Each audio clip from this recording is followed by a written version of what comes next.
Break forever. What's going on, man? I'm running on fumes this morning, Break. I went down to that Jaguars game and worked it a little bit. And the crowd down there was insane.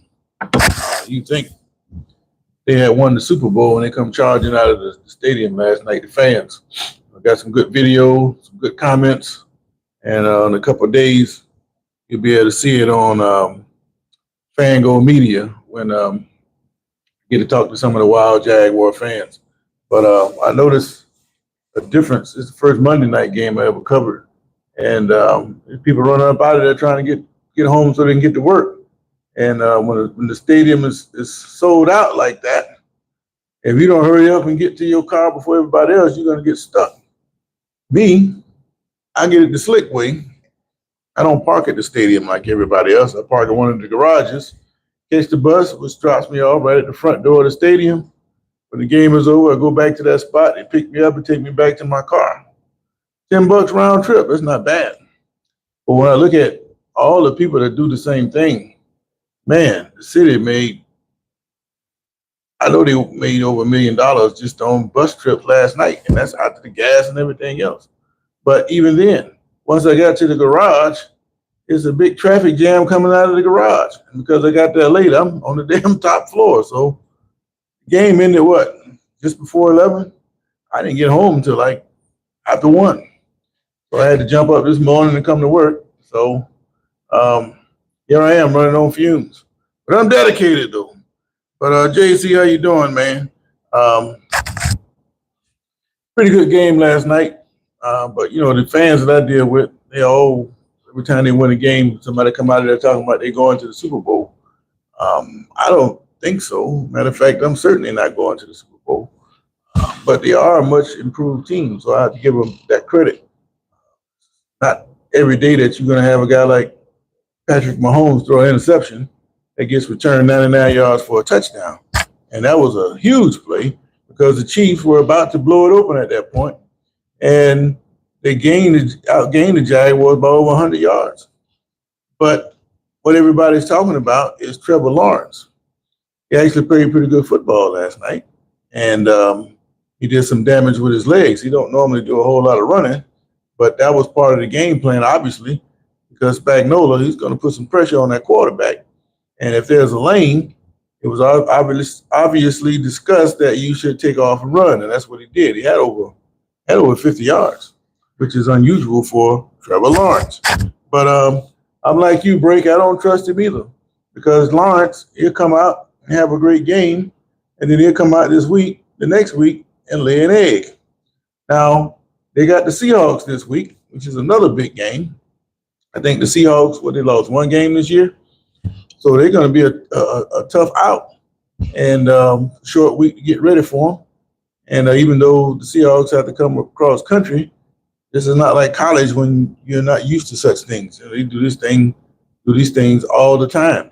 So Seattle at 1 o'clock on Sunday is going to show up, and the Jaguars are going to have to keep stringing these kind of victories together if they truly want respect in the league. But as it stands right now, they are in first place in the AFC South. 1 game over the Colts, who pretty much blew 2 games, but they also were given a gift from the Broncos. They had lost that game, but the penalty allowed them to re-kick, and they end up stealing it from Denver. So it's just like Parcells says, wherever you are, that's where you are. That's who you are. And right now the Jaguars are a game lead over the Colts, and they're going to get a chance to play them twice later on in the season. But it was a great environment. I liked it. And we'll probably be back next year. And if not for a Monday night game, it'll be a Thursday night contest. And we'll be looking forward to that. But I've been following the news along with Mark Sanchez. This guy here, he cut his own throat. I meant to talk about him more yesterday, but when we were talking about the sportsmanship, I was telling you about the high school team that steady throwing bombs with 3 or 4 minutes left in the game and you're up by 30 points. I had to call the coach and congratulate him, the losing coach, for not killing that quarterback. But it's like this. If you are throwing bombs on me and you already got the game well in hand with only 2 or 3 minutes left, I don't see why there's a reason why you should be throwing bombs unless you're just trying to embarrass me. I realize that team, I don't think they had won a game up to that point. So I understand you get things going your way, you get a little out of control. But one time, yes.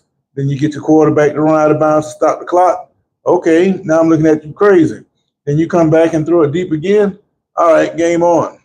I'm lining up 20, not 20. I'm lining up, put everybody in the gap. So the offensive lineman can't help. And somebody's going to come free. I'm going to blitz 9 people, drop 2. If you get it off, hey, congratulations. But whether you get it off or not, we're going to touch that quarterback. And I'm not talking about touching him with 1 or 2 people. We're going to touch him with 2 or 3 people. And if we do hit him, he's going to fumble it. And we're going to pick it up and score with it. And if we don't pick it up and we went within a step of him throwing it, we're going to put some hats on him. And then I'm going to look over to the other sideline, put my hands out. Hey, man, tried to muscle a 69-year-old man. The man was doing some kind of delivery, picking up some oil or something from the hotel, and he's kind of like parked in the road. And Sanchez apparently was out doing some wind sprints that night. I guess get out of his hotel room to do something. And lo and behold, he's going to try to muscle the man to move the car. Well, the man didn't know who he was. So Sanchez approached him and trying to muscle him, and he started pushing the man around. So the dude stuck him more than once. Sanchez lucky to be alive. But the point is, he didn't have to do none of that. He could have sat there and waited till the guy moved, or went around the corner and did something else till the guy moved. Anything other than confront this guy. Now, even though he's the one that got stabbed, he got charged with misdemeanors with the possibility of upgrade to felony charges. And that is based on jumping on an old man, a senior citizen. So things are going from bad to worse for Sanchez, because he's probably going to lose his job behind that. Not that he needs money. He should have a whole lot of money as an NFL quarterback. But the fact that he's in that situation at all is because he had the poor sportsmanship to try to muscle somebody because he was bigger than him and a whole lot younger. But he didn't know that man had that knife. Lucky for him, he didn't have a gun, because he probably would have killed him. And when Sanchez sit down and reflect on the situation, he's probably going to realize, man, that was a dumb thing to do. So now he's got to go through the courts. The man is already suing him, and it's just going to end up a whole bad situation with Sanchez. But that's what happens when you stick your nose in business that don't have anything to do with you. But we'll see how that goes. All right. West Scout says, come on, give the coach some love. Well, I don't know if I should give him love, but I am saying that they're going to have to deal with the Colts later on. But we're not talking about the Colts now, because that's down in the future. Either one of these two teams could fall apart between now and then. But what's hot now is that Jacksonville beat Kansas City. It's the first time they beat the Chiefs since like 2009. And not that like they play a whole lot, but still, it sounds good when you start talking numbers like that. But the question is, has Lawrence turned the corner? We already got an improved line down there. They're running the football, and they have heart now. Last year, they never would have came back against Kansas City or anybody else. They would have found a way to blow that game. And the fact that they're making progress like this speaks well on the new coach.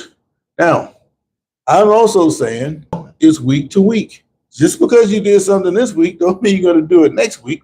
And the team as a whole, they might not show up at all. Plus, there's a long way to go. The teams that are struggling now might be the ones that's rolling at the end of the season. And when the injuries start to creep in, then you really start to see who are the better teams. But the Colts, yeah, they're worthy of it. But I'm going to tell you something in a second. Break says Kansas City will find a way to the AFC Championship. And you just break into what I was about to say. When I interview these fans after the game, it was a Kansas City guy there.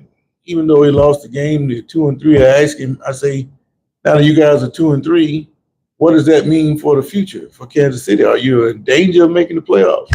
Without batting an eye, he said, no, we're going to be fine. And when the playoffs start, we're going to continue to win like we've been doing. And the Chiefs will be back in the AFC Championship game, is what this man said to me. So they've lost 3 games now. I don't remember who the third team, the second game they lost. I know they lost to the Broncos, and they lost. No, they lost to the Chargers, and they lost to the Jaguars last night. But I'm not sure if that second game they lost was a conference game or not. I believe it was. By being 3 losses in the conference, it kind of sets them back when it comes to tiebreakers. But if they're able to division and Chargers, they don't seem to be the team that everybody's so excited about after they knocked off Kansas City in Brazil. So they got to regroup. The Chiefs, we know they're going to bounce back some kind of way. I think in the end, Kansas City is going to have something to say about what happens in the AFC. And the Chargers, I'm not so excited about them. The Broncos, they're still a rising team, and they're going to make some noise in the West. But I think Kansas City looks to me still to be the better team in the AFC West. And they're able to maintain that, whether they got 6 or 7 losses. If you win a division, you still get to host that home playoff game, and you be in the playoffs again. So don't bury the Chiefs just yet. They're going to be a tough out.